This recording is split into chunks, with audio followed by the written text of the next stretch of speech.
Yeah.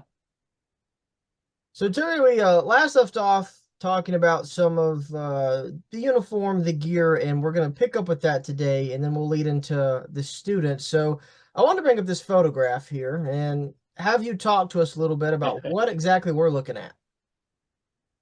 Okay. We'll start from the far left. So you see a coiled up rope with a carabiner. We carried that. If they were not able to land the choppers to get us out, they would drop 100. I've heard it at 100 and 120 feet, whatever. They would drop ropes weighted down with sandbags that would penetrate through the trees, and then we'd get into this um, rope harness, and then we'd make a Swiss seat out of this rope and snap in so that we don't have to worry about falling out. You know, the McGuire rig had two leg straps, and you'd basically step into them, and then there was a handhold, a loop you could hold on to, but snapping in would just help because we did lose a few guys off these ropes, getting drugged through the trees and that. Um, so, we all carried the rope just in case. Um, in that canvas bag that's hanging down, and you can see some magazines barely sticking out of it. Um, on the one picture of my guns on the wall is a M3 grease gun, a World War II grease gun. And these were, yeah, at the very top. And this is a bag full of magazines for that. Um, I had a brilliant idea. I traded an engineer. He had one. He was a truck driver, and a lot of those guys had different weapons, just because they were more easier to carry or whatever. And I traded an M16 to this guy for this grease gun, and I thought, man, that'd be a great thing to take out on a mission. To That 45 would put a nice hole through the engine block on a truck, and we'd get us a prisoner. The problem was it's got a slow rate of fire. It's like boom, boom, boom, boom when you're on fully automatic. It's a little bit faster than that, but nothing like the M16 or even the AK. And it's very, very heavy. And I carry a 45 in today's world, but even with a 8-round clip, that sucker gets heavy. So I found that it wasn't very practical. And so I just used it as basically as a toy out on the range. Um, so then going up to the top again, you see the gloves, and if we had to rappel or something like that, you need to have a good thick pair of leather gloves. Then the big canvas bag below the gloves is a gas mask, and we didn't carry them all the time, but we carried them a good part of the time because you just never know what's going to have to happen. So then you got my web gear, my harness, and there's a lot of interest in that. So starting looking at the picture, we'll start on the left side at the top right there. That's a nylon bag that snaps shut at the top that holds our strobe light. So for instance, at night, especially at night, if you're having to signal aircraft like Spooky Gunship or one of them, um, if you unsnapped it, you don't have to take your gear off. You don't have to fish for it. It's right there. You just push the button on the bottom, and with it snapped open, it would direct all of the strobe lights straight up to the plane. Whereas if you were like holding it, a lot of that light would dissipate out to the sides, and pinpoint you, whereas if it's going straight up, the bad guys generally couldn't see it. Then coming down right below that, you see some black electrical tape. That's a mini smoke grenade. The regular smoke grenades, which most of the time I didn't carry because they were just extra weight. They're so heavy. How much do they weigh? Oh, a regular smoke grenade probably weighed about, I'm guessing, maybe 2 or 3 pounds. They're fairly heavy. That adds up too. Yeah, well, that's what you're looking at right here is probably if the rucksack was full of, like, food and C4 and claymores, which most of it is, you're looking at total of about 75, 80 pounds of gear that you're carrying. And when it's 100, 110 degrees and you're humping straight up, straight down mountains, every pound counts. So I like the little mini smoke grenades.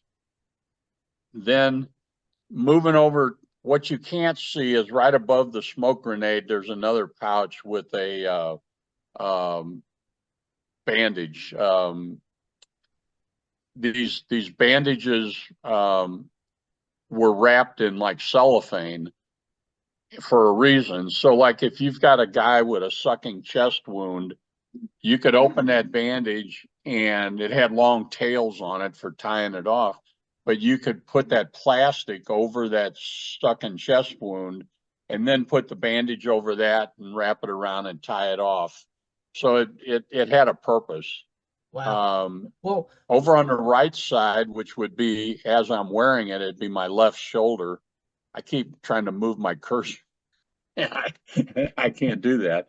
So you see my knife. There's been a lot of discussion lately with the guys and with what I'll call newcomers that are interested in what we carried and all that, about what kind of knife did you carry. Personally, I carried an Air Force survival knife. Some guys carried the old commando dagger type knives and all that.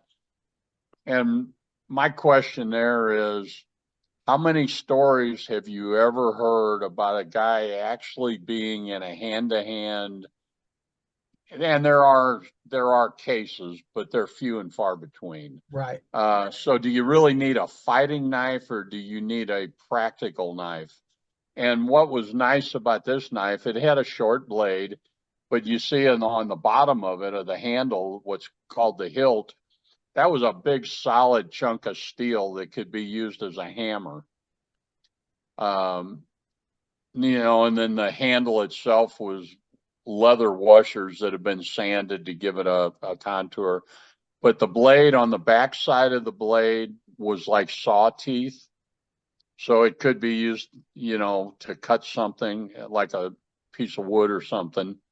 I just found that more practical.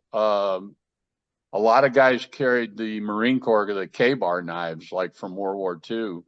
A big heavy duty blade, also good for chopping or cutting. So it was a matter of preference.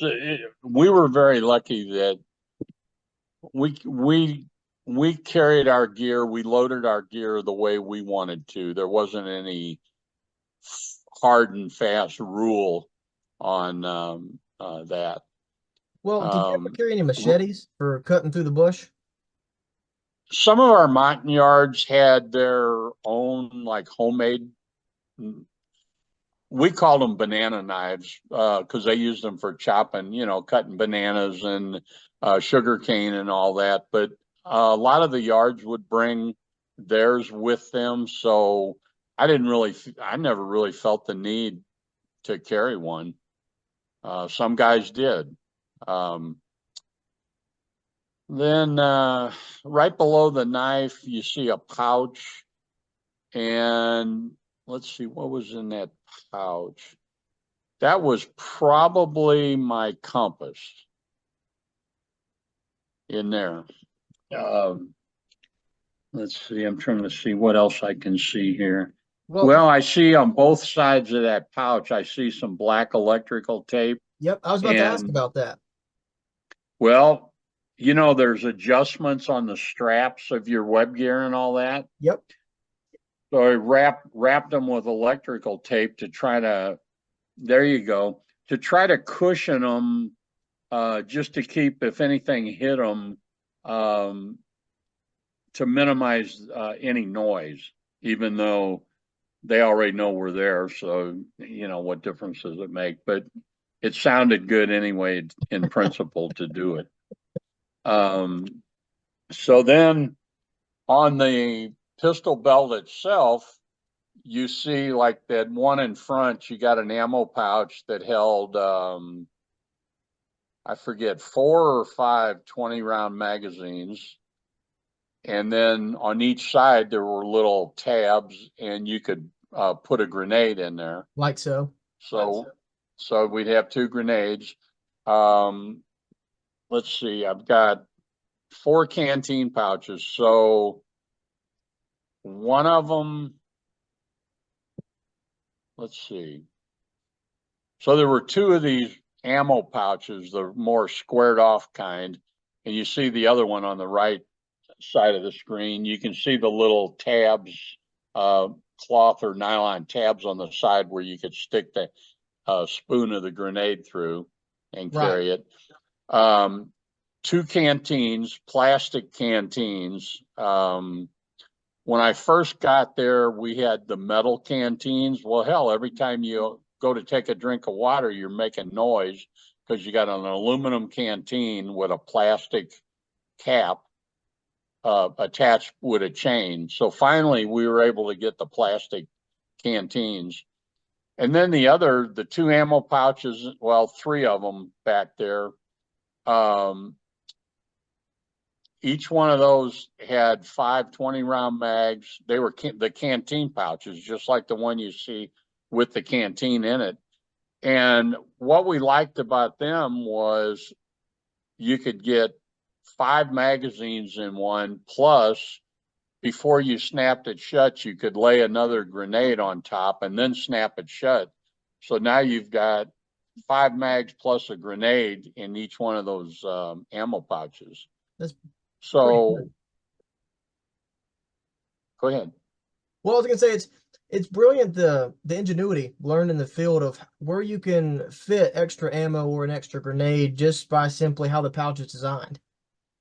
Yeah, a lot of guys carried some of the old BAR magazine pouches for the same thing, carrying their mags in.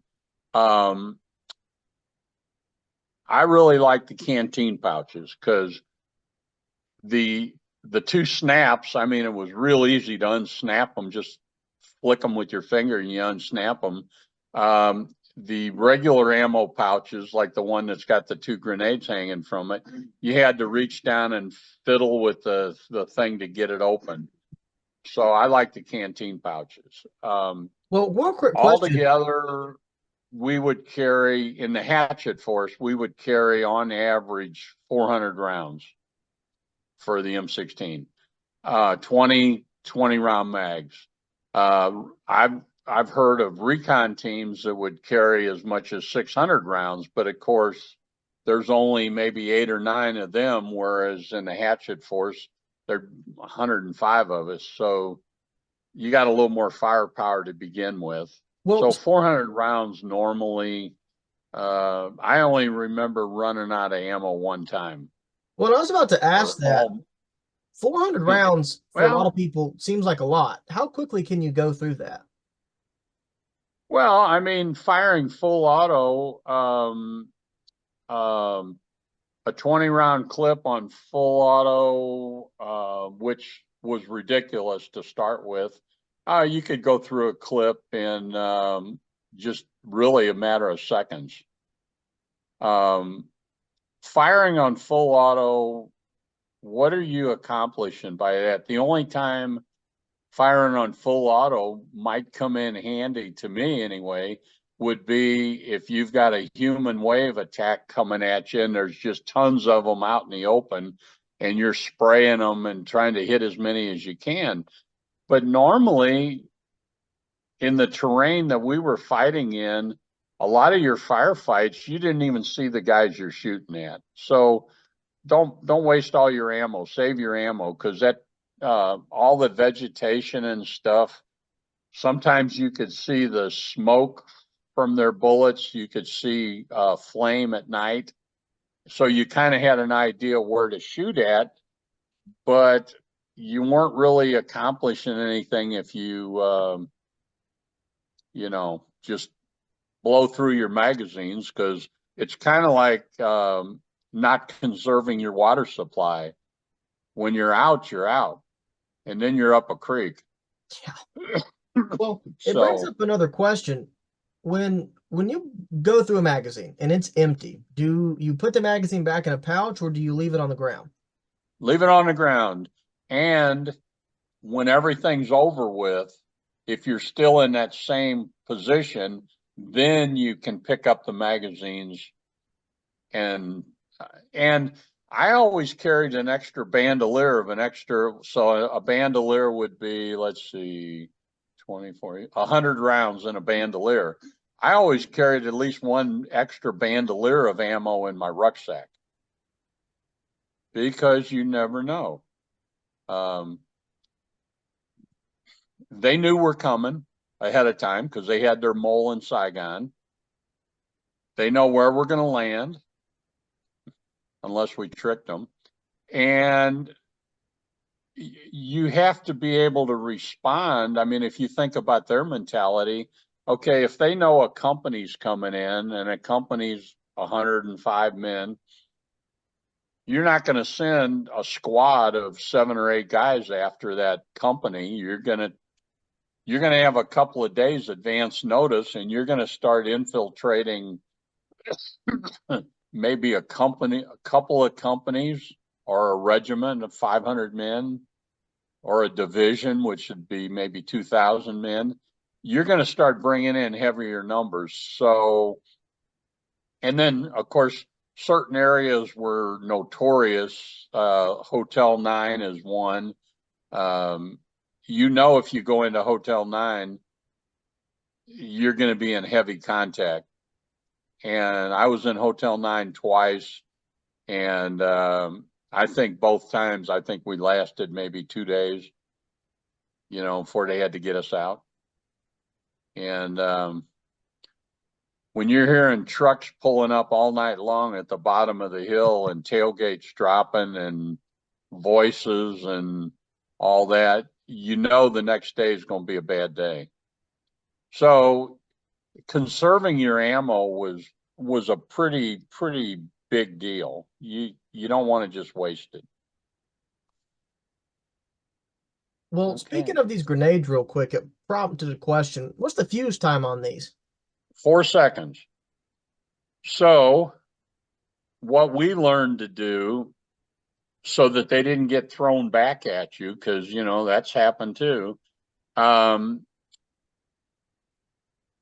You would pull the pin, let the spoon fly, and that ignites the fuse, and you got 4 seconds. So you count 1, 2, and then throw it.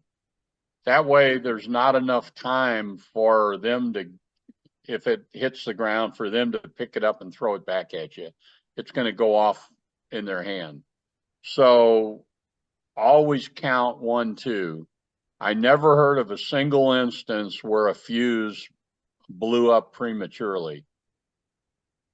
And then if you're going to set, say you're going to set a trap along the trail, and you put a tripwire attached to a grenade, well, in that case, you'd want to remove that fuse and replace it with an instantaneous fuse, like you would use, like say in a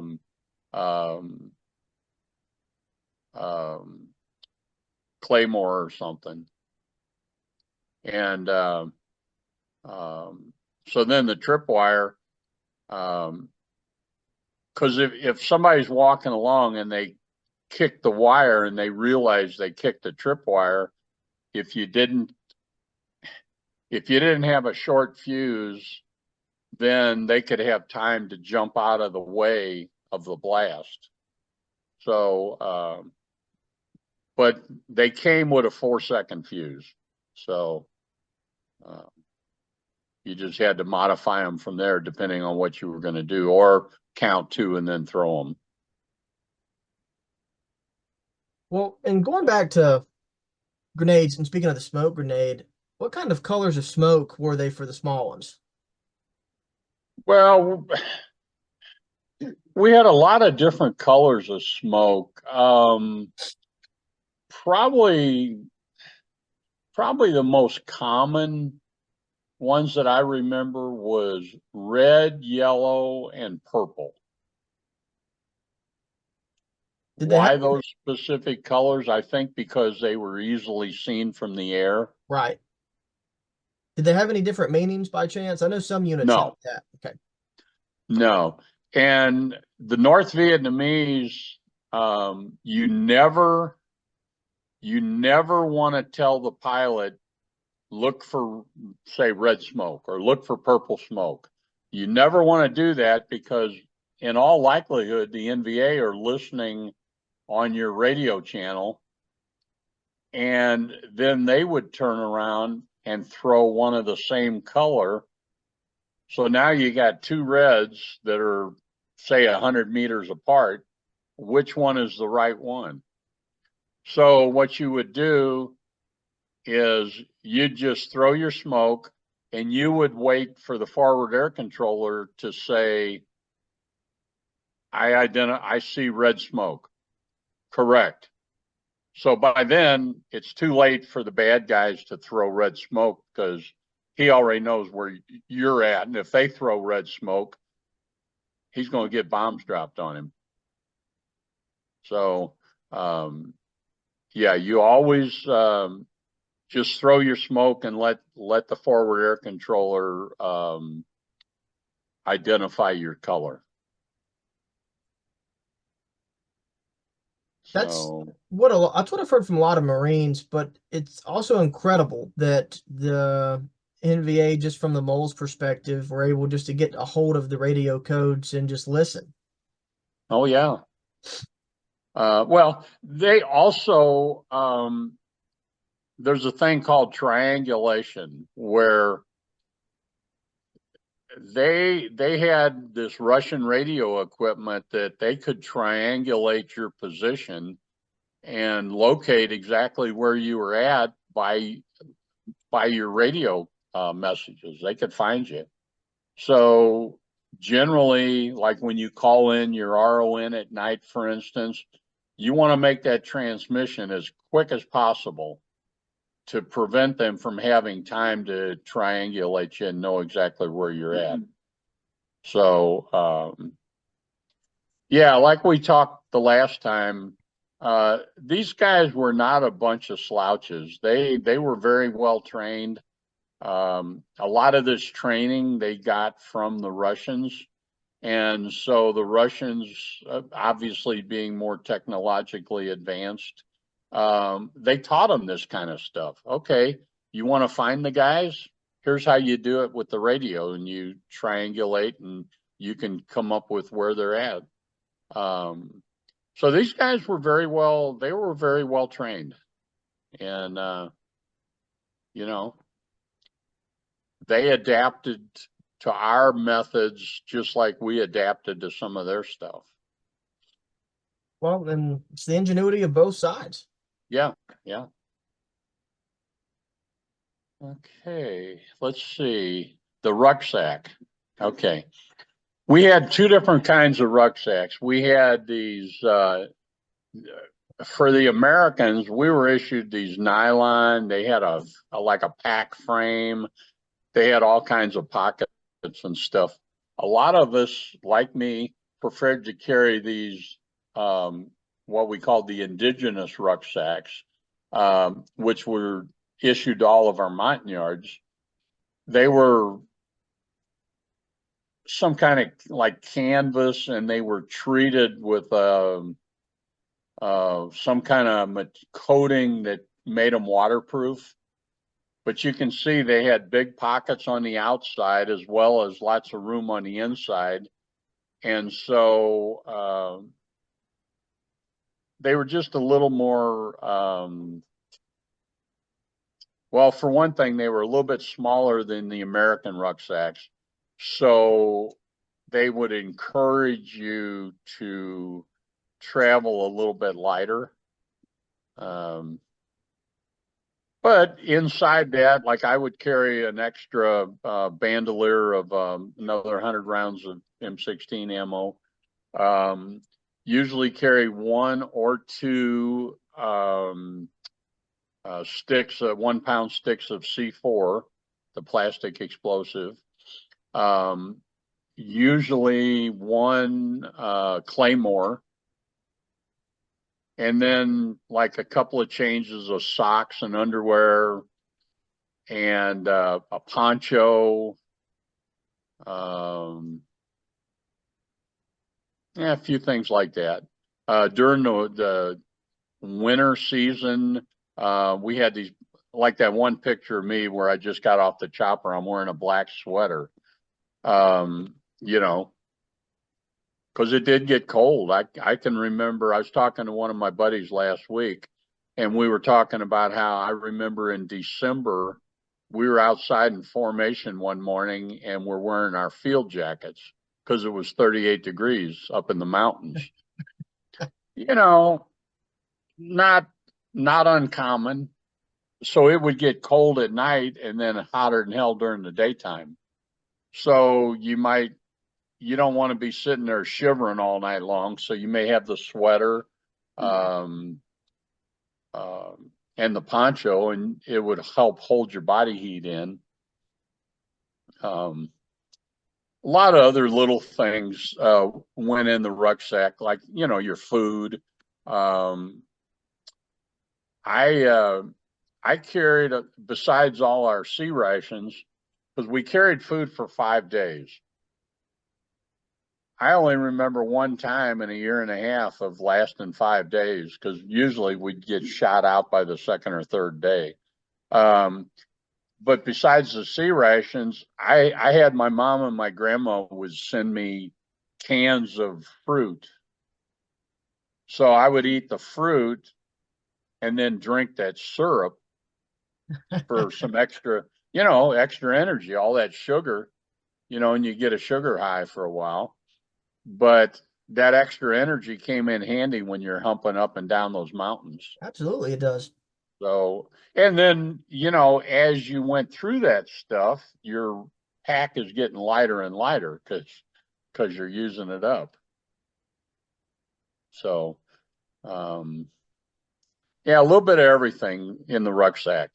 And again, it was a matter of preference. Let's see. That's pretty much all the gear, that we carried. And then the weapons.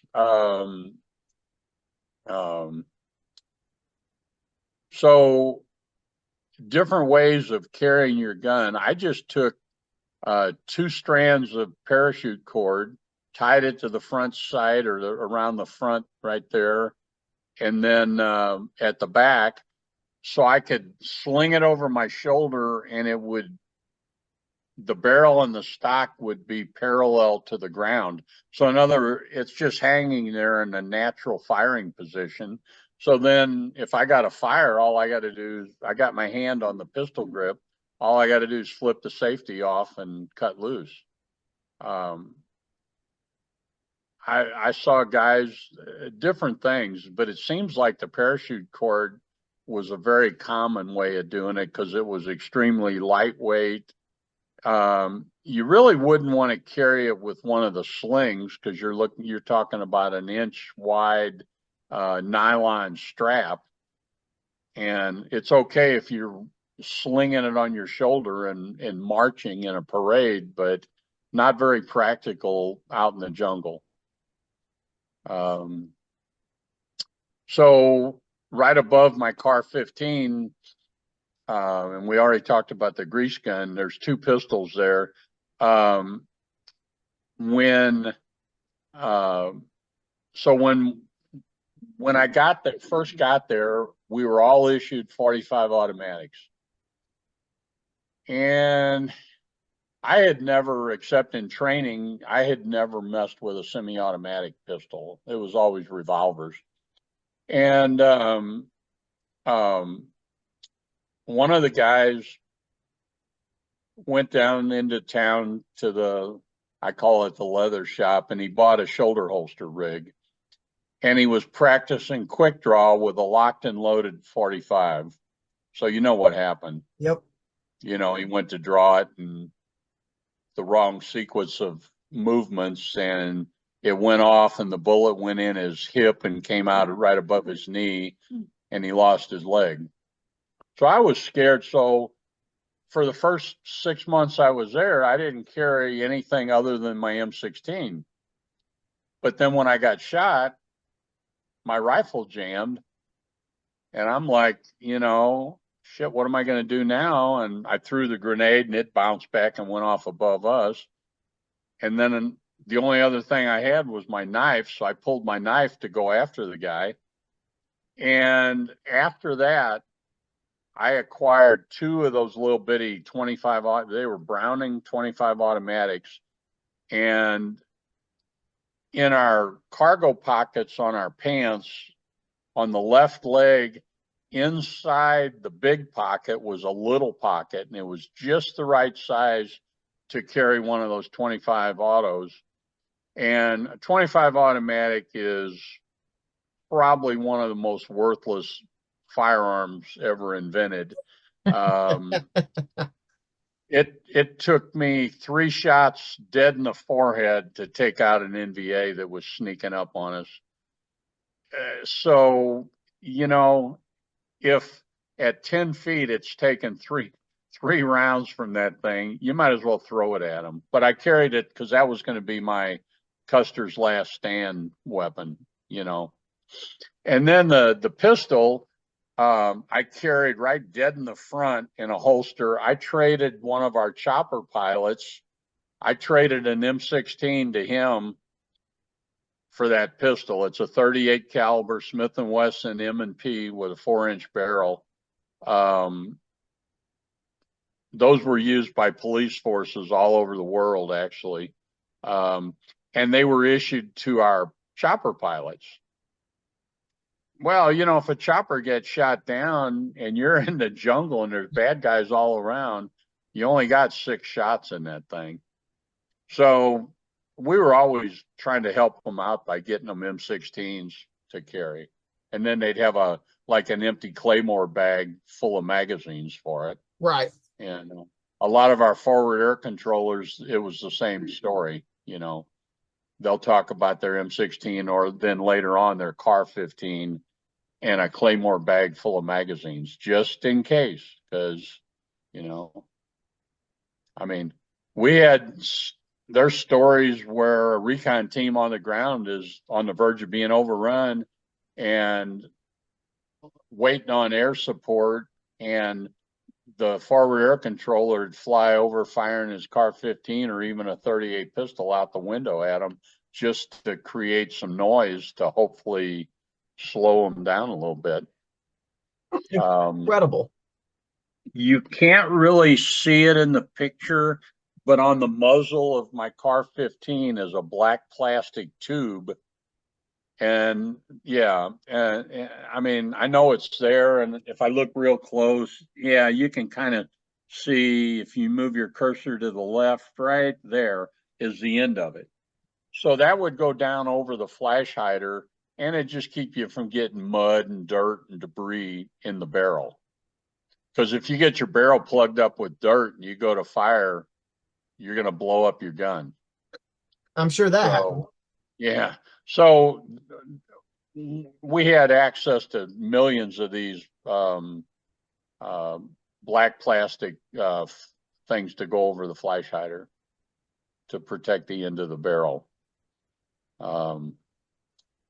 Let's see. Well, that's really on weapons. Even though guys yesterday and today, there's been this big discussion about certain other weapons like the Swedish K submachine gun and all that. Yeah, I carried one time and that was it. Again, it was like the grease gun. The mag is 30 round mags, weighed a lot more. They didn't put out the volume of fire that the M16 did. So, you know, once I got over the idea that, man, I can carry whatever kind of gun I want, my Car 15 was my gun of choice. And that's probably why I got 3 of them today. Well, I'm sorry, I've got 2 and my wife has 1. Well, But nothing wrong with that. yeah, Well, yeah. speaking of the equipment and leading into the student questions, one of my students, Bryce, actually had a question about equipment, and he asked that even though that you were still with SOG, with Hatchet Forces, of course, did you ever carry an entrenching tool whenever you went out into the field? Yes, yes. Actually, I forgot. Normally, and they folded up. So normally you'd have one attached or inside of your rucksack because unlike the recon teams, when Hatchet Force, there's so many of us that a lot of these times the whole idea was we would dig in and let them come to us and then kill them all with airstrikes. So you would use that entrenching tool, of course, to dig in. Now, you didn't always dig a hole that was deep enough to stand in. I only remember doing that the one time, and that's when we went into Cambodia and they couldn't get us out because of the rain. But usually we dig a trench, more or less. You could lay in it to where maybe it was only 12 to 18 inches deep. And at least if bullets were flying and you're laying in it, the bullets are going to go over you instead of Right. hitting you. But yes, we did carry, a lot of us carried entrenching tools. I'd say probably the majority of us on Hatchet Force, but not the recon guys. Right. Well, and I think that's a pretty interesting point too, because I would have assumed just that you would have dug a standard foxhole, 3, 4 feet deep every single time, but that's unique. You know, yeah, I mean, for the recon guys, their whole thing is to be quiet and not let the bad guys know where you're at. Right. When you got 105 guys moving through the jungle, I don't care how much, if you tape all the adjustment buckles and all that stuff, I don't care. You're not going to be quiet, and they already know you're there, and they've got trackers following you anyway. So digging a hole at night to get in, eh, did it really help or not? Probably minimally, but in a heavy firefight, every little bit helps.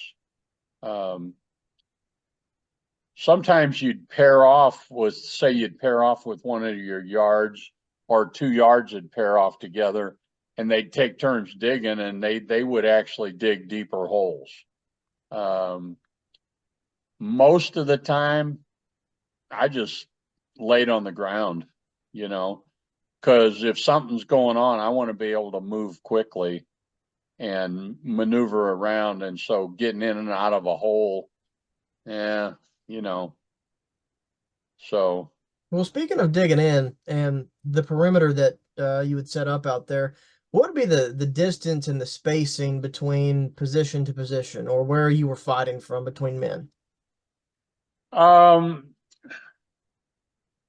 I'm going to estimate it at maybe 5 feet between people. And you figure 105 guys roughly.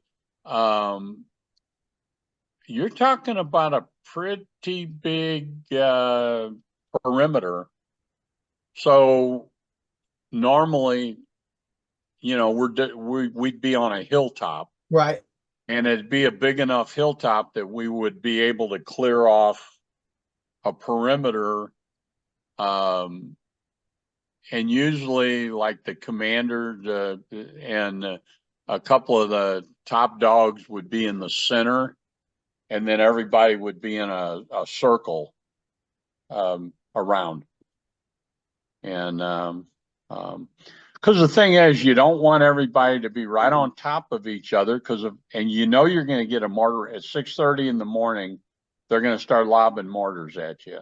You can set your watch by it. And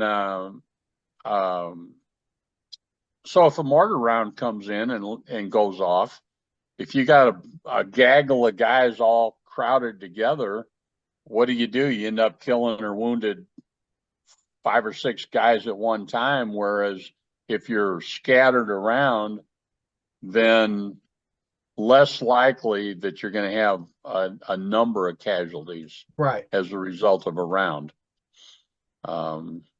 Plus, being in a circle, you're able to have overlapping fields of fire, and you never know what direction they're going to hit you from.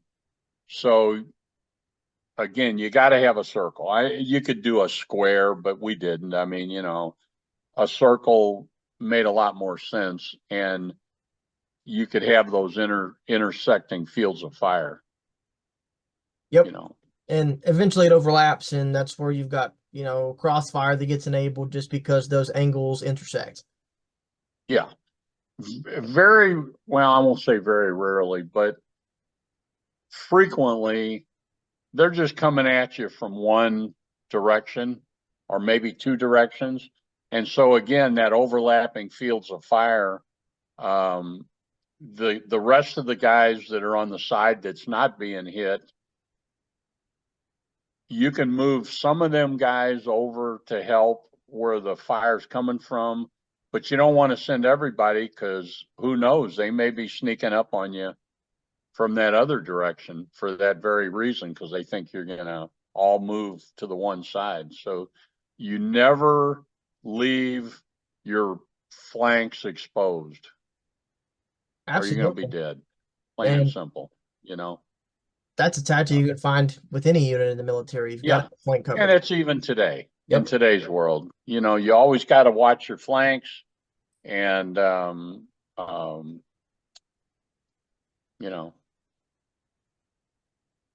okay. Well, this is the perfect segue into the questions by the kids. And so let's go. A lot of good questions here, and we'll start off with this first question. Let me make sure I've got it right here, by Caleb. And so Caleb's one of my students, great kid, but he's curious. And if you don't feel comfortable based on what we talked about earlier, that's fine. But he said, what is it like taking a part in a war and witnessing the killing and being a part of that? Well, I can talk about that. First of all, I don't care what anybody says, there's no amount of training that's going to definitively answer the question, well, how are you going to react your first time in combat? You can train and train and train, and okay, in this scenario, this is what I'm going to train to do. In this scenario, blah, blah, blah. But until the shooting really starts, I mean, even as well trained as we were, there are cases where somebody just flat out froze. They, whatever you want to call it, they panicked, they chickened out, whatever. Those people would be gone as soon as you got back from the field. They're gone, never to be heard from again. They'd get transferred out, because somebody like that gets other people killed. I grew up in a world where, as your kid growing up, you're out there every day or on the weekend playing Army, playing war. My dad was World War II, and we kind of grew up with that. In a way, conditioning yourself or training yourself. So like in my situation, my first time in combat, I think we talked about that on one of the earlier shows, We but did. basically, we got ambushed and some of the guys were dead, and I crawled over we were coming up this mountain, and I crawled over to the edge of the mountain because my M16 had taken a round in the flash hider, so I couldn't shoot. And it's like, I'm not going to die on my first time out. And I got an M79 and a bandolier of ammo from one of the Montagnards that had been hit by shrapnel from, I guess, a rifle grenade probably. And I started firing it at the bad guys like a mortar, almost straight up, but just enough of an angle that it would come down where the bad guys were at. And I don't know how many of them I killed because, you know, they tended to drag off all their dead and wounded. But based on the amount of fire that was being put on us, there was probably at least 10 of them. And all of a sudden it was dead silence. So go figure. But that was my reaction. Everybody's going to react a little bit differently, but what you're looking for, to me, what's more important is a person going to be consistent when the shooting starts? Are they going to respond in a reasonable manner, where they know what they're doing? They're able to adjust to the situation depending on what it is, without trying to be a Rambo. You know, the stories, you know, that's all Hollywood. There's nothing at all grand and glorious about killing people. It's something you do because it's you or them and it's your job. So you do what you got to do to come home at night. And I guess I had one individual in my time there that I would never trust my back to him. I just wouldn't. I think he was in it to say that he was in it. And, you know, there were a few guys who maybe were a little bit more on the crazy side, but if you didn't think out what you're going to do, you're going to end up dead anyway. So you can train and train and train, but that first time is going to, I kind of liken it to, you know, doing my Civil War cavalry stuff all these years. I probably trained 50 or 60 horses to get used to gunfire. And I can generally tell you on the first couple of shots if that horse is going to work out for being around gunfire or not. Well, I think it's the same thing with people. That first time in combat, when the shooting starts, is going to define pretty much how that person's going to be from that point on. And so, but again, you know, everybody's different. We all went through the same training, but that training is okay, what am I going to do in this situation and that? But it doesn't, and I don't think there's any shrink out there that could interview people or whatever you want to call it and predict with a degree of certainty how an individual is going to respond in combat. It's either you got it or you basically, yeah, either you got it or you don't. And not everybody's got it. And that probably shouldn't be held against them because they don't know until they get in that situation how they're going to respond. And but once they're in that situation, and if they realize, well, maybe this ain't for me, it's time to go, you know. Right. And, you know, So I hope I answered it what he was looking for. I I think mean, so, but I also believe that that will segue into a question by a student named Sal, and they asked that, do you feel guilty about the killing or even yourself for what you had to do, or do you have any regret? not at all. I haven't lost 1 second of sleep because it was my job. I did my job, you know.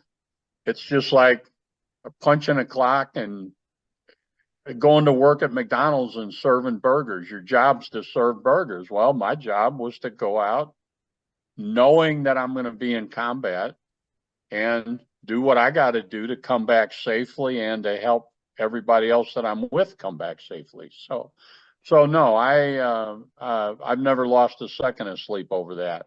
Now, have I ever lost any sleep over losing one of my buddies? Oh yeah, and I think that's on a on one of Bud's podcasts. We've talked about that quite a bit.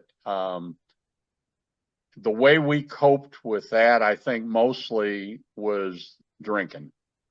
And you know, if you can't stand the fire, get out of the kitchen.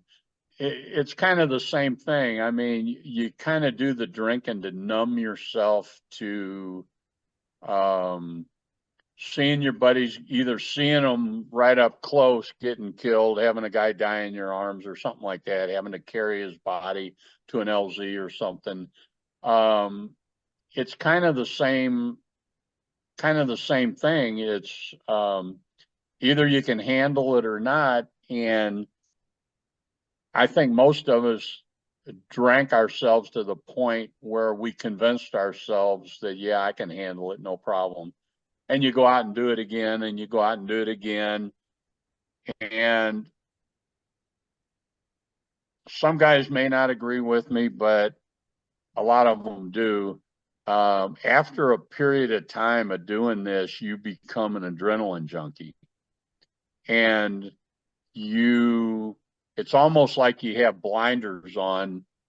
Um, okay, you've gotten ambushed and a couple of guys are killed and all that, but you've still got a job to finish, and you have to be able to separate yourself from, okay, we got a couple of guys killed here, um, but we still got to finish what we're there to do, and then we deal with the dead and the wounded and all that.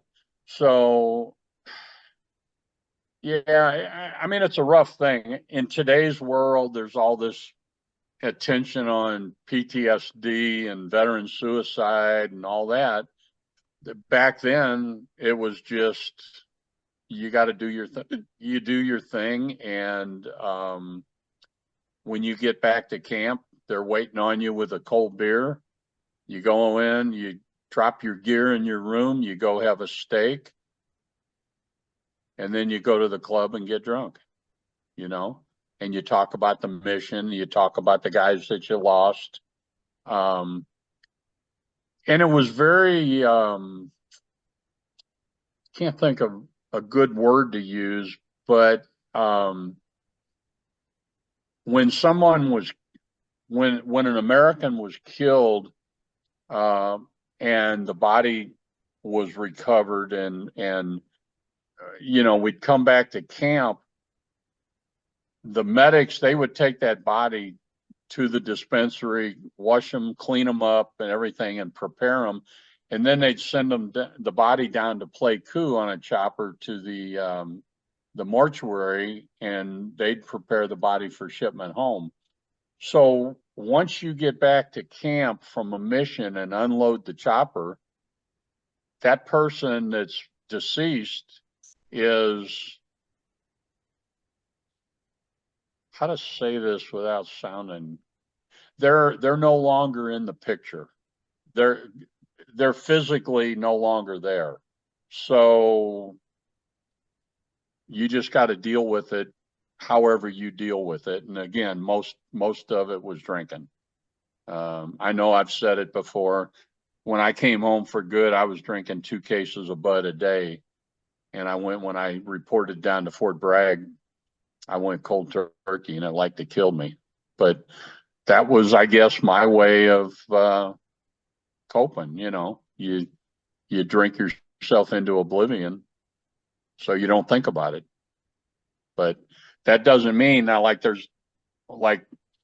when I came back after my first year, I went home on extension leave, and there was a delay in getting back to camp because of the air flights. My team was going out into Oscar 8, which nobody wants to go there. And my roommate, Wayne Anderson, he went in my place because nobody else would volunteer to go because they knew what was going to happen. And Wayne was killed. And I got back to camp like 2 or 3 days later, and there was no trace that he had ever even been my roommate. I mean, because they immediately come in, pack up all his personal belongings, ship them home to the family, and then all his military stuff gets turned into supply. So things happened on such a quick pace that you didn't really have a whole lot of time to think about it. You may come back all shot up and everything, and a couple of days later, you may be going out again. So you've got to focus. Okay, now we're going on doing this, and you got to again put those blinders on and focus on what's going on now, or you may not come back. So it happened at a very fast pace, I guess, is the easiest way to say it. And so through that, it's a necessary part of making sure your mind is focused on the mission. It has to be fast paced. Yeah. And, there was no such thing as, like, say, for instance, periodic visits with the shrink or anything. Well, how are you doing? It's either you're doing or you're not doing. And if you're not doing, either somebody else is going to say he ain't doing and you're out of there, or you're going to say, I think I'm done. I don't think I can do it anymore. And there's no recriminations if somebody gets to that point. It's just you say, well, I don't think I can do it anymore. And so you tell them, okay, I'm done. And they'll ship you out, but it's not like you're going to get punished or anything. It's better to do it that way than to fall apart in the middle of a firefight and get somebody else killed. So it comes to a point where you got to know when enough's enough. Right. And we had guys that never figured out when enough was enough. And of course, there's the stories, like Mad Dog Shriver, So yeah, you just kind of got to know. And in the meantime, if you believe you can handle it, you just keep handling it the best way you can. There were some guys that smoked dope and stuff. I never did, but I never smoked, period, but of anything. But drinking, I think, was the big thing, Well, and I think that's a excellent explanation of the coping mechanisms the different guys go through. I mean, I know that some guys turn to, like you said, dope, alcohol. Some guys turn to sex just because it was anything to get their minds off what had happened. Yeah. And it's really strange. When I was in the hospital in Japan and it was time to get reassigned, I was healed up and from my gunshot and all that. And so they give you a form, and you're supposed to express your interest on where do you want to be reassigned to. Well, I'd only been in Vietnam for 6 months when I got shot, so I put down Vietnam. And they said, well, for special forces, you only got 2 choices, Korea or Vietnam. Well, it's cold in Korea and I don't like cold weather. So I said, so they said, okay, well, you got to go see the doctor then. It's like, well, what do you mean? And he said, well, you said you want to go back to Vietnam, so you have to see what kind of doctor? Well, he's a psychiatrist. Okay, fine. So you go see the shrink, and he's like, why do you want to go back to Vietnam? And I said, it's a 13-month tour. I was only there for 6 months. I volunteered for a 13-month tour. So I want to go finish my tour. Okay. And he signs off on it. And I thought I still had that form that I had liberated from my personnel records, but I can't find it. So maybe I don't, maybe I didn't have it, but I still think I do, but maybe I'm looking in the wrong place. But yeah, it was the same thing. There was no real, I guess you'd call it as a mental evaluation or anything.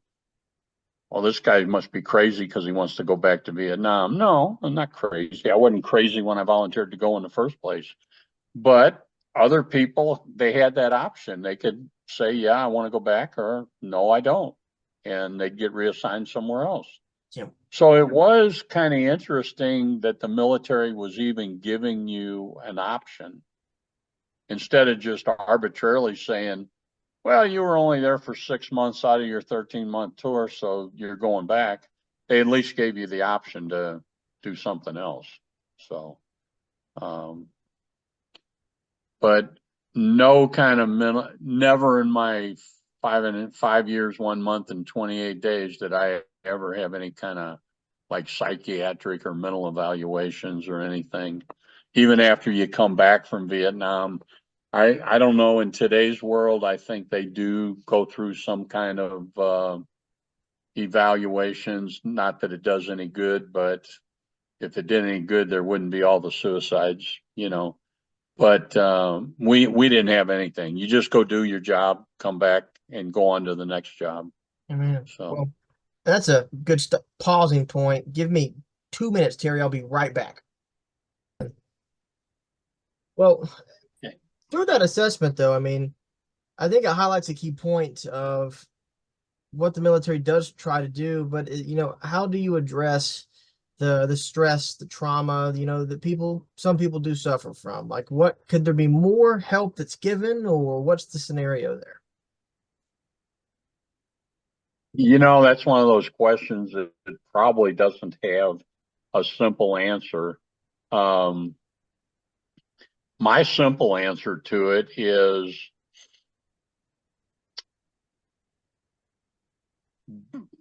if you don't think you can handle combat, for instance, then don't volunteer for a job that's going to put you in combat. If you don't think you can handle it, then go do something else. Be a cook or a supply clerk or something else. If you think you can handle it, then if at any point during the time that you're handling it, that you realize that, maybe I can't handle it as well as I thought, that's when you pull the plug and get out. You don't keep pushing and pushing, saying, oh, it'll get better, because it doesn't get any better. Whether you're on the dispensing end of the bullets or on the receiving end of the bullets, it doesn't get any better. So either you can handle it or you can't. And if you can't, you got to get out before you either get yourself killed or you get somebody else killed. That's just my take on it. And there's a lot of different takes on it, but that's kind of the way I look at it, is don't volunteer for it in the first place if you don't think you can handle it. Well, and once again, an excellent assessment from your standpoint of someone who's been there, and that kind of leads into a student question. Two of these students, Caleb and Jacob, had the same, very similar question was there ever a specific moment to where you feel like you couldn't hack it and that you wouldn't make it out of a firefight? Well, that's two completely separate issues. Was there ever a point when I thought I couldn't hack it? No, I became an adrenaline junkie I was always looking for that next firefight or that next mission, knowing that, we're going to have some combat and all that. I just, and I relate that back to, again, to the way I grew up playing war and whatever. It was just part of my overall personality. Um, my goal was always from high school was when I got out of the Army, my thing was I wanted to be a professional wrestler because I loved throwing people around and pouncing people and all that. So that for me, being in combat was just kind of an extension of that. You know, obviously there were things that bothered me. Again, like we talked, seeing my buddies down and all that. But you got to keep in mind too, and never lose sight of the fact, real war ain't Hollywood. It ain't Hollywood. And whether it's setting an ambush or seeing people killed or killing people or whatever, it's not the way it's portrayed in Hollywood. And there's nothing cool about it. There's nothing glamorous about shooting people, or there's nothing glamorous about getting shot either, because it hurts. But so that part of the question, I hope I answered it. Was there ever a time? How was it worded? When I Uh, thought I wasn't going to make it out? yeah, was there ever a specific firefight or mission you didn't think you'd make it out? Oh, hell yeah. Every time we went out. And why do I say that? Because number one, we knew that they knew we were coming. We knew that they knew how many of us there was. We knew that they were going to meet us with overwhelming numbers. So when you're dug in at night on a hilltop and the Ho Chi Minh Trail is at the bottom of that hill, and all night long you hear trucks pulling up, tailgates dropping, voices,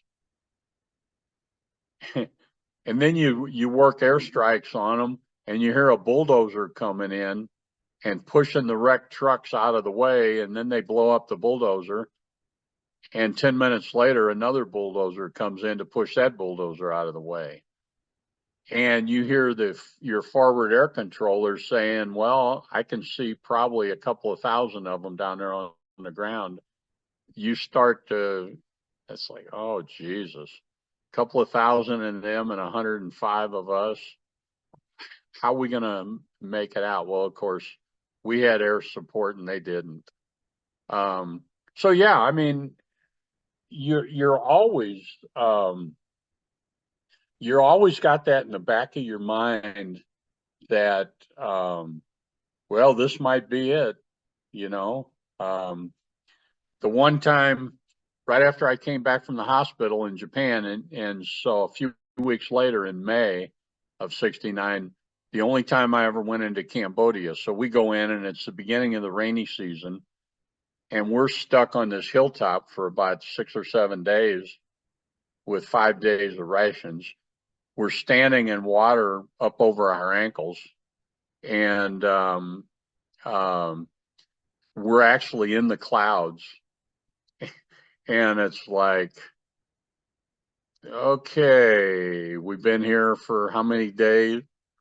They're pulling up day and night, unloading troops. So we know there's got to be a hell of a lot of them waiting to take us out. And yeah, that plays on your head, but you have to. And it goes back to the same thing I said earlier. You got to be able to stay focused. And instead of, freaking out and, oh my God, we're all going to die and all that, you got to say, well, what can we do, you know, to go back home alive, and you figure out what you're going to do. And generally that means working airstrikes, because if you're surrounded, you ain't going anywhere, but you got to keep your cool. And for the most part, all of our guys, I think, did really good jobs at keeping their cool, because the alternative wasn't very pretty. So you got to be methodical. You got to be able to think outside the box, because every one of these situations, while they may seem on the surface seem to be similar, a lot of times there's differences. And so you got to be able to think about those differences. The difference might be from one mission to the next, might be as simple as, how far away are you from a LZ where the choppers can get in and get you out? You may have to fight your way from where you're at to that LZ, which was normally the case. Or you may be in a spot where you can blow a few trees and the choppers can get in and get you, or they pull you out on strings. But a chopper can only pull 4 guys out at a time on strings because of the weight, or maybe 6. I have seen 6, but in the Hatchet force, you got 105 guys. I mean, you're going to pull out so many guys. They got to take you all the way back to either bent head or dock toe, let those guys off, repack the ropes, come back, and it's an all-day thing to get you all out. And in the meantime, as you got diminishing numbers, how many choppers are getting shot down? So you have to be able to think about all that, and you put it all together in a neat little package that unravels as soon as you put it together, about the plan of what are we going to do. So yeah, pretty much in the Hatchet force, because they knew we were there. On a recon team, if they don't know you're there, you got a real good chance you're going to make it through and get out unscathed and not even have a firefight. It didn't happen very often, but it did happen. But Hatchet force, there were so many of us, that kind of takes some of the edge off, because safety in numbers. It would take a hell of a lot to overrun, but we did. Prior to me getting there in '68, there was a Hatchet force. I think it was a platoon that pretty much got overrun on a mission. So, you just got to keep your cool and do what you do, and if you're lucky, you go home.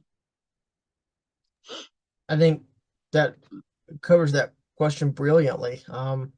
And speaking of being in the field, another one of my students, Bryce, had a question about this incident you had with a Remington 700 sniper rifle.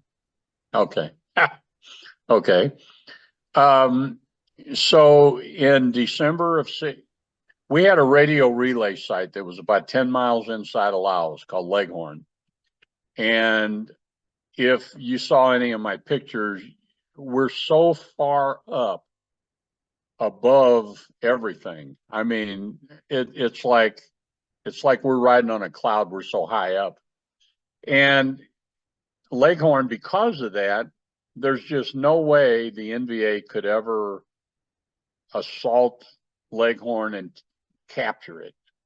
The only way in was from the air. Now, I've heard of a couple of recon teams that got put in to Leghorn and they worked their way down off the mountain, but that's a whole lot different than trying to come up the mountain, especially in any kind of numbers. So I had a Montagnard girlfriend. So we had this lieutenant. He was pissed because he was jealous, and he and I didn't get along at all. So it was time. He had to pick somebody, because every month it rotated, and there'd be 2 Americans and a platoon of Montagnards that would be on there. And the Americans, your whole job was to monitor and relay radio traffic from the teams on the ground, either back to the base, back to the Docto launch site, or if they couldn't reach the Co.B pilot, the forward air controller, you'd contact the forward air controller and say they're trying to raise you, get over where they're at. Leghorn had never been attacked before. So they told me, oh yeah, it's so safe. It's never been attacked, blah, blah, blah. So on the night of December 17th, 1968, the first round that came in hit the corner of the ammo bunker, and it blew all the sandbags out, and it cut the coax cable for our radio. So here I am, and I'm not a radio guy. I carried the PRC 25 twice in the field, but I'm really not a radio guy. I don't know all these different antennas and all that. But I knew that somewhere in our bunker was the little, I call it the little whip antenna. It was about 3 foot long, and it kind of looked like a tape measure, a metal tape measure. It's that kind of metal. And I'm fumbling around in the dark trying to find, because the other American, he was down, he had malaria, and he had like 105 fever and everything. So anyway, I find the antenna and I get airborne help over us and all that stuff. Anyway, the next day they sent a team up to repair the coax cable and to evacuate this American and bring me another American. And they brought me this rifle, and it was a Remington 700 BDL, which was at that time was a standard military sniper rifle. And I'm like, why in the hell are they bringing me a sniper rifle? Well, we were getting hit every day after that. And the one day, and in some of my pictures, there's a ridge line that ran, I guess it would be west from Leghorn, and it was lower than us, but it ran out this ridge. And they also, we had a set of binoculars, high-powered binoculars. And me growing up with guns and hunting and everything, oh man, here's a cool rifle. Yeah, see, so this ridge where you see the smoke, so move your cursor to the right, a little bit more, right there. Okay, so I'm looking through binoculars and I see this North Vietnamese officer with a set of binoculars looking at us, and he's got another guy next to him. So I thought, damn, here's a chance, because that's only maybe, I'm going to say it's further than it looks, but I'm saying it's maybe 250 yards away, something like that. So I got that rifle. I had it right there. I mean, I picked it up, and the scope was a, God, what was it? 4 to 14 power scope. So I dialed that sucker up, and I could see that guy as clear as day. And the bullet hit him in the forehead before he even heard the sound, you know. And that was my experience with the sniper rifle.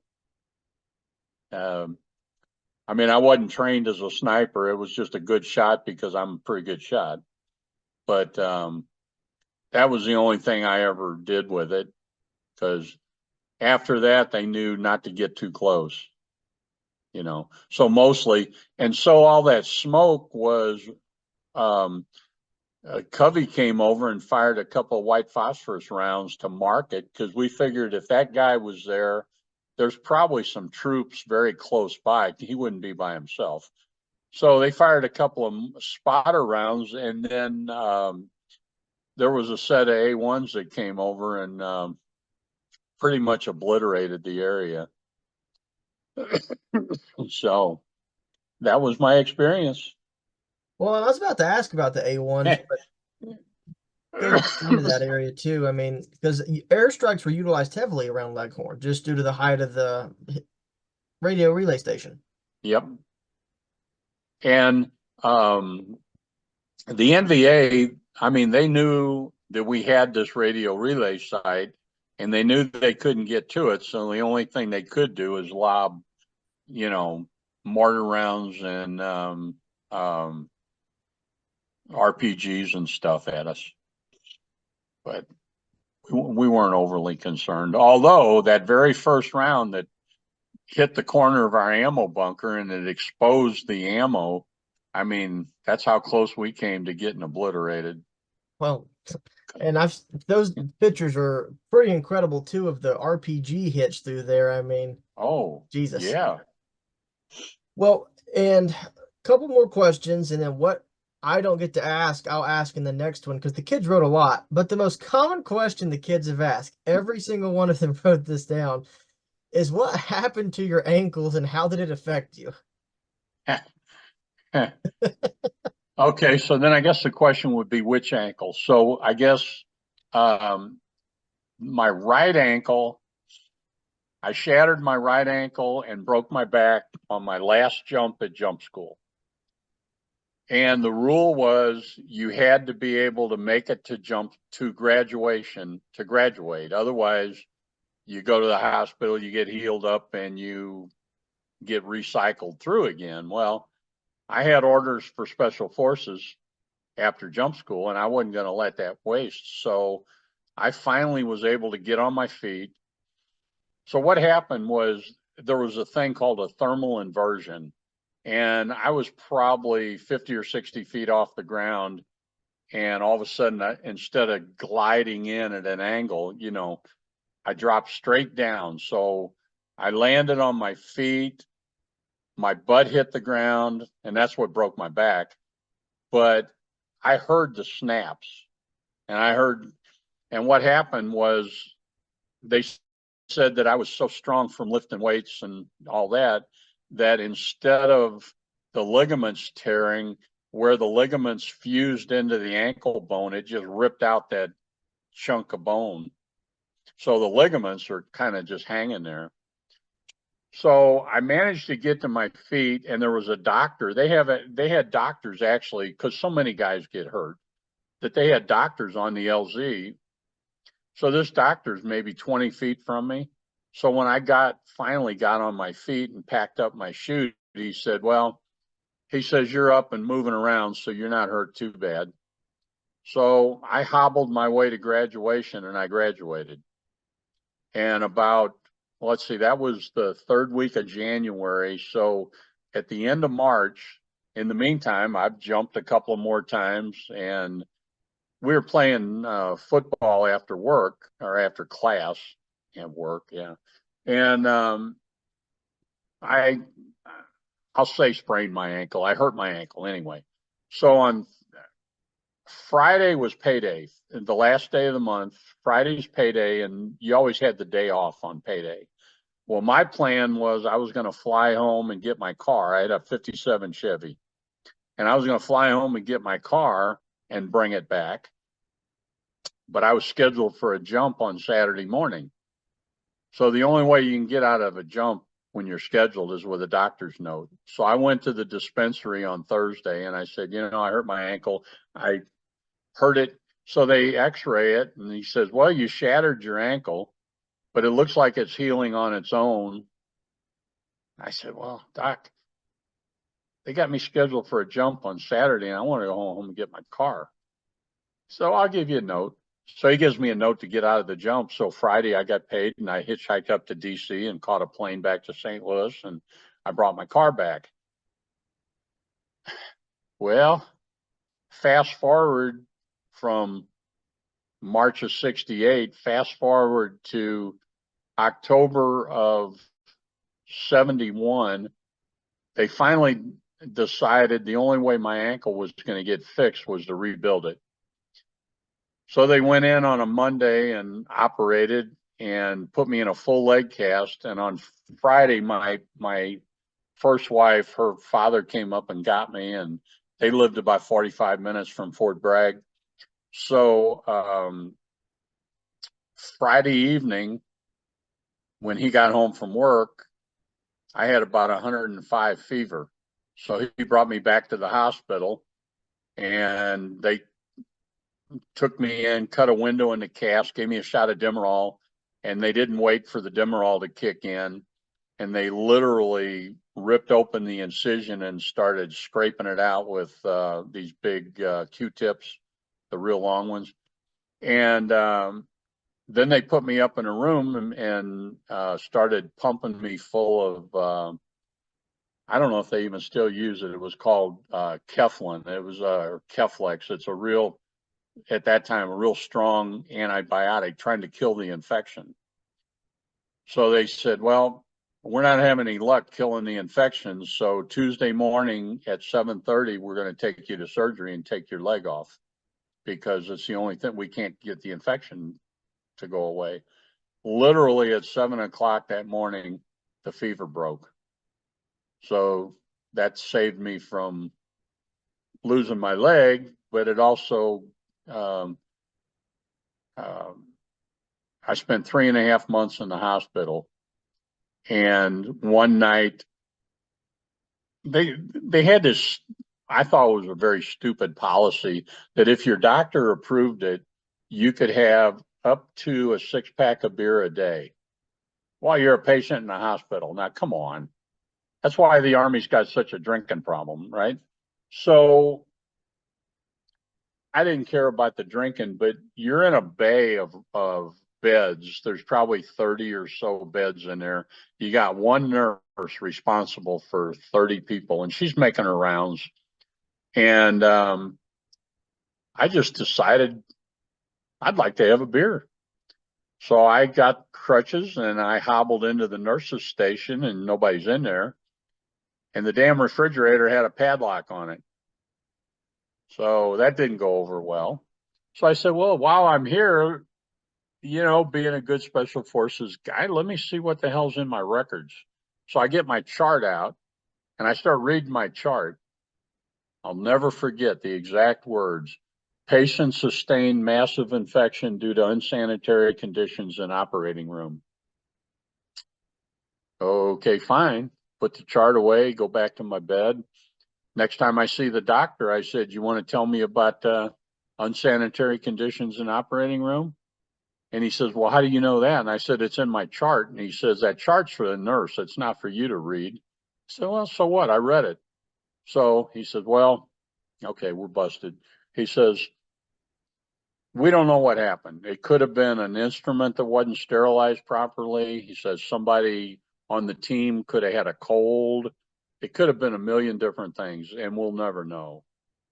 But as a result, I spent 3.5 months in the hospital, and then they kicked me out of the Army because they said I'd never be fit for duty because I'd have limited range of motion in that ankle. So that's that ankle. So what about the other ankle? Well, the other ankle, I got shot. I took a bullet in it.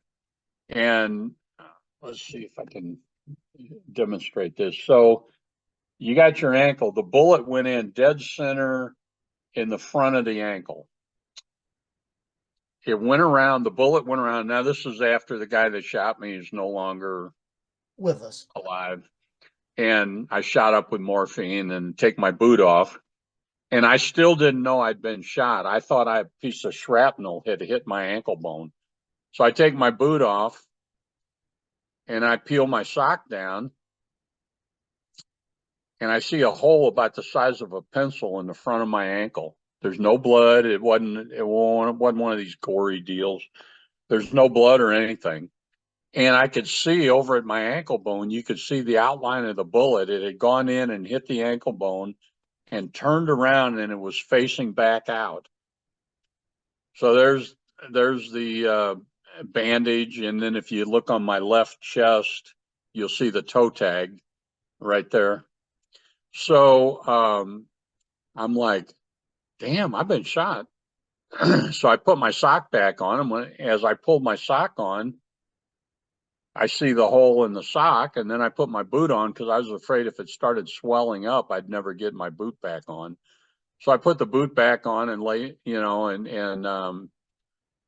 then the medic comes over and he takes my boot back off and wrapped it in that, and then we were able to still get the boot back on, but I didn't tie it. And So they medevaced me out. And, I never noticed in this picture, Josh, look behind me. What do you see? Look right behind my head. It's a bunker, isn't it? That's a bunker. I never, we talked about the last time about how they would build along the road. Yeah. Every so often they'd build a bunker that'd hold a couple of guys. Well, I'll be damned. That is a bunker. And it's not the bunker that was in that picture we looked at last week. Nope. I'll be damned. Well, anyway, so they medevac me. We go back to Dock Toe, which is the launch site, and because I wasn't seriously injured, they said, we'll give you another shot of morphine, and then when we shut down at 5 o'clock and go back to the camp at Khartoum, we'll take you back then. So that's what we did. So I laid around, hired Nikaido and morphine, and we went back to camp. They take me to the dispensary, and I tried to talk the head medic into, because our medics were trained to do a lot of surgery stuff. I mean, they wouldn't, they wouldn't replace your knee or anything like that, but minor gunshot wounds, whatever.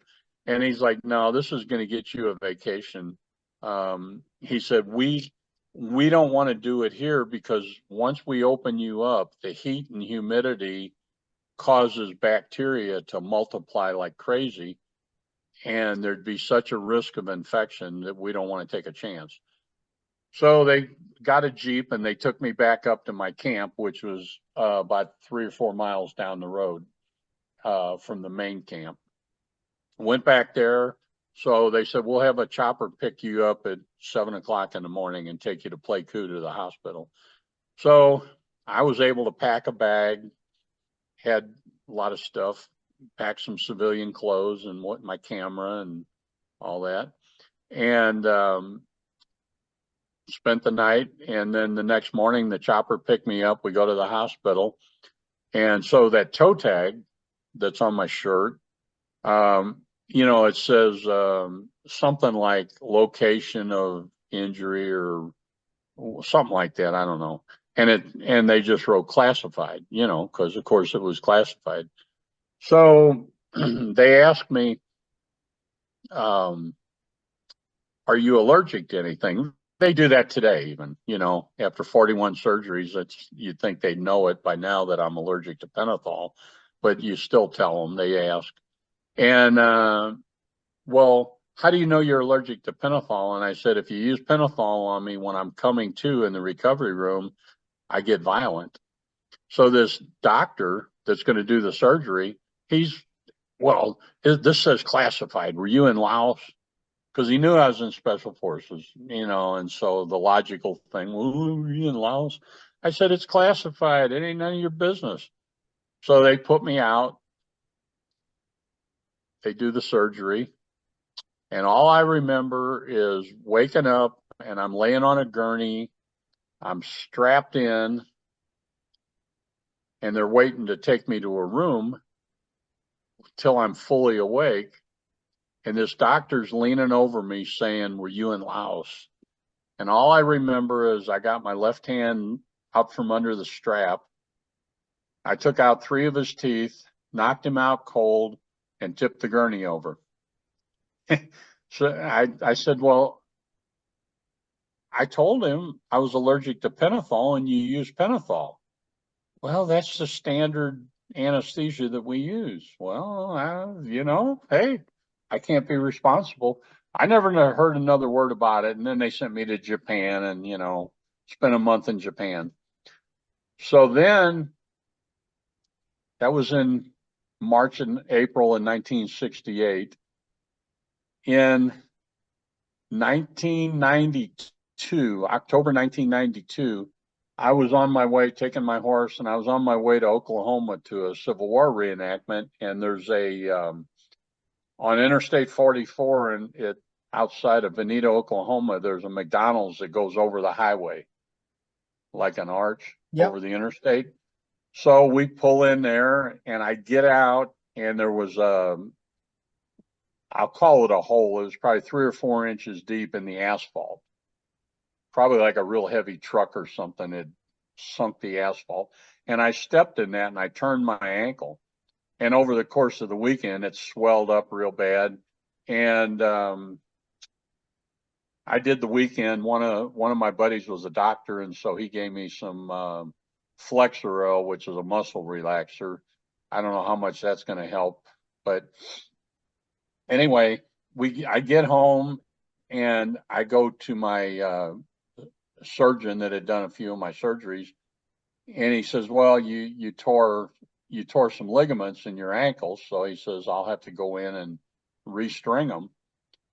So he went in to restring them, and he said, the surgery will take about maybe an hour, hour and a half.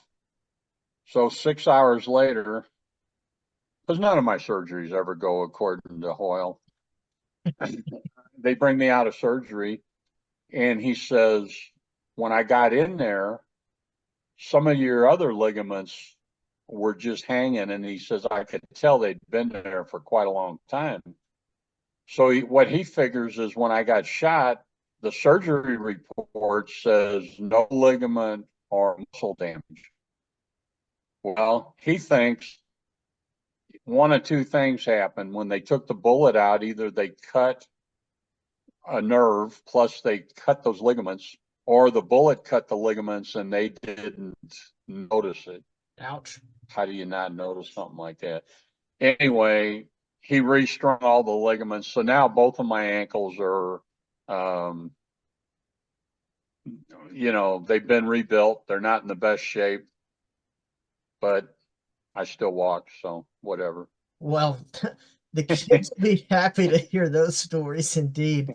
And for the last question today, I don't know if you can see it. Her name's Jackie. She wrote this real pretty purple pink ink. Oh my God. Yeah, she wanted it to look nice. She wanted me to tell you that.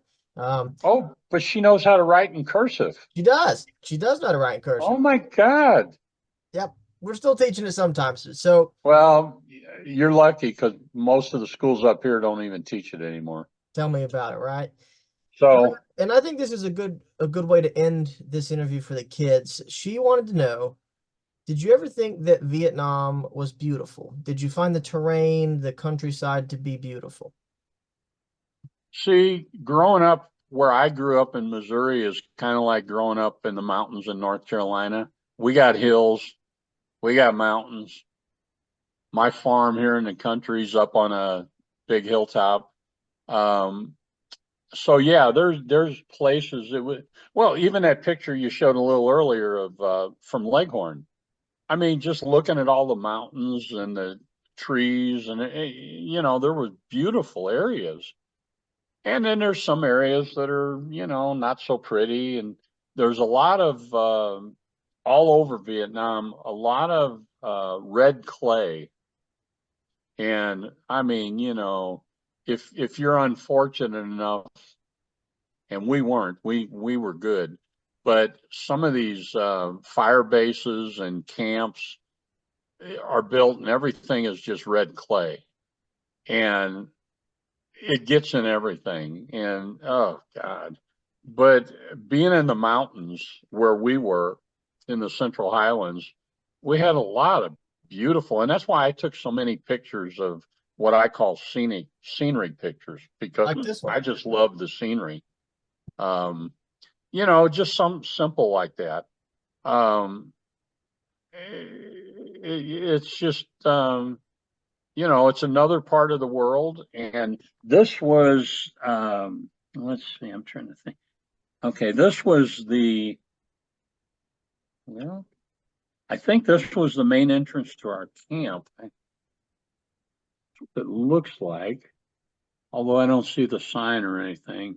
Oh, I know okay, so this picture was, I'm in the camp and I'm looking down towards Highway 14 that went past our camp.